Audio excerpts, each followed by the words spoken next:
Malapit na palagi eleksyon sa barangay. Marami na naman tayo makakasalubong na tao na bigla ka nalang ngingitian kapag nakita ka sa daanan. Yung suplado at hindi mo malapitan yung may problema ka. Tapos ngayon, sila na yung unang maglalambing sa'yo at babatingin ko. Plastic ang galit.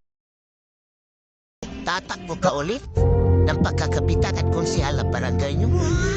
Tapos wala naman kayong magandang nagawang proyekto sa barangay nyo. Mahiya naman yun. Tapos magtatanong kayo kung ilang puntante sa isang bahay. Pero nung panahon ng pandemic at ayuda, isang ayuda lang sa isang bahay. Tapos kung mamalasi ka pa, wala ka pang makukuha na ayuda kapag kalaban mo pa ang tagalistam. Kaya vote wisely para hindi sayang ang boto natin. Andaan nyo, sa ating boto, nakasalalay ang panalo ng isang kandidato.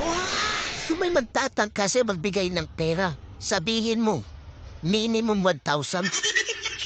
Aba, sa mahal na bilihin na yun. At bigas, hindi kasya yung 300.